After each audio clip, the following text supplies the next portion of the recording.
नमस्कार, ज्ञानबुद्धि चैनल में आप सब लोगों का स्वागत है। तो आज मैं आप सबको बताने जा रहा हूँ, आप लोगों की पूछे हुए कमेंट का जवाब।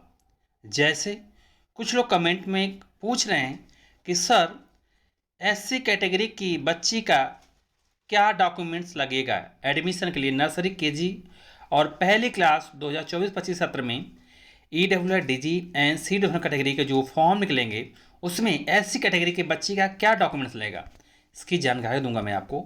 Next, sir nursery DG admission form के लास्ट डेट तो जा चुकी है, अब तो मार्च भी आ गया, अब फॉर्म ईडब्ल्यूएस का कब निकलेगा, इसकी भी जानकारी दूंगा आपको।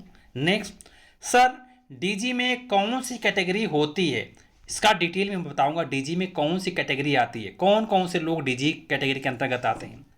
नेक्स्ट, सर बच्चे का आधार जरूरी है क्या, मतलब बच्चे का आधार कार्ड जरूरी है क्या 2024-25 सत्र में नर्सरी केजी और पहले क्लास के एडमिशन के लिए, जो कि दिल्ली की टॉप प्राइवेट स्कूल में निःशुल्क शिक्षा प्राप्त करने के लिए रजिस्ट्रेशन फॉर्म निकलते हैं, उसके लिए आधार कार्ड बच्चे का जरूरी है क्या, ये सारा डिटेल आपको एक एक करके बताऊंगा।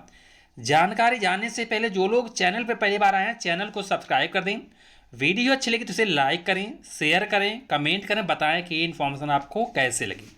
सबसे पहले आपको बताना चाहता हूं कि जो लोग दिल्ली के किसी टॉप प्राइवेट स्कूल में अपने बच्चे के एडमिशन के लिए वेट करें, वो भी निःशुल्क, यानी ईडब्ल्यूएस कैटेगरी के फॉर्म, डीजी कैटेगरी के फॉर्म और सीडब्ल्यू कैटेगरी के फॉर्म कब निकलेंगे, इसकी जानकारी के लिए और सारी इन्फॉर्मेशन के लिए, उसके लिए आज ये वीडियो काफ़ी इंपॉर्टेंट होने वाली है। सबसे पहले आपको बताना चाहता हूँ डॉक्यूमेंट्स, चाहे आप एससी कैटेगरी से हूँ, चाहे एसटी कैटेगरी से हूँ, चाहे ओबीसी कैटेगरी से हूँ, आपको चाहे ईडब्ल्यूएस कैटेगरी से, आपको 4 डॉक्यूमेंट्स लगेंगे। 4 डॉक्यूमेंट्स कौन कौन लगेंगे, पहला नोट कर लीजिए आधार कार्ड, दूसरा डॉक्यूमेंट्स बर्थ सर्टिफिकेट जिसको बोलते हैं जन्म प्रमाण पत्र, तीसरा डॉक्यूमेंट्स कैटेगरी सर्टिफिकेट, इसी में एससी सर्टिफिकेट होता है जो लोग एससी कैटेगरी के अंदर आते हैं, ओबीसी सर्टिफिकेट होता है जो लोग ओबीसी कैटेगरी के अंदर आते हैं, और एसटी कैटेगरी होता है जो कि एससी कैटेगरी के लोग के लिए जरूरत पड़ती है।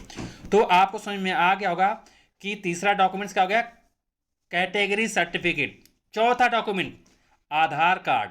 आधार कार्ड, जी हाँ, इसमें लोग पूछ रहे हैं कि आधार कार्ड बच्चे का जरूरी है क्या। देखो पहले जरूरी हुआ करता था, बहुत मैंडेटरी हुआ करता था बच्चे का आधार कार्ड, लेकिन अब चेंज हुआ, आप पेरेंट्स का आधार कार्ड जरूरी हो गया। लेकिन मेरा आप लोगों से सबसे रिक्वेस्ट है कि आप लोग बच्चे का भी आधार कार्ड अपने पास रख लीजिए, क्या पता कोई अपडेट आए तो आप लोग उस टाइम परेशान हो जाएंगे। तो लेकिन ज़रूरत है अभी पेरेंट्स का, मतलब फादर और या मदर का। चलिए ठीक है, आपको डीजी में कौन सी कैटेगरी होती है मैं आप सबको बताऊंगा। डीजी कैटेगरी क्या होती है, डीजी कैटेगरी में वो लोग आते हैं जो लोग किसी कैटेगरी से हों, जैसे एससी कैटेगरी होती है, एसटी कैटेगरी होती है, ओबीसी कैटेगरी, ये जितनी भी कैटेगरी ये सब डीजी कैटेगरी के अंतर्गत आते हैं। और ईडब्ल्यूएस कैटेगरी क्या होती है, ईडब्ल्यूएस में जो नो इकोनॉमिकली वीकर, जो आर्थिक रूप से कमजोर वर्ग होता है, जिनकी फैमिली की इनकम पूरे साल की मिला दिया जाए तो 1 लाख से कम हो, वो लोग ईडब्ल्यूएस कैटेगरी के अंतर्गत आते हैं।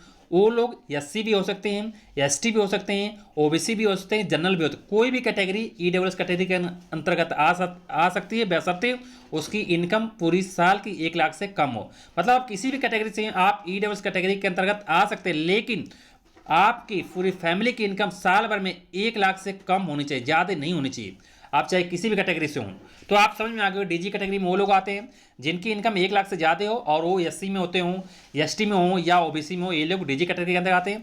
बाकी जिनका इनकम 1 लाख से कम हो, आप किसी भी जाति से हो, आप ईडब्ल्यूएस कैटेगरी के अंदर आते हैं। आपको ईडब्ल्यूएस यानी इनकम सर्टिफिकेट की जरूरत पड़ती है, या बीपीएल कार्ड, राशन कार्ड, ये सब आय प्रमाण पत्र के रूप में आपको लगाना पड़ता है।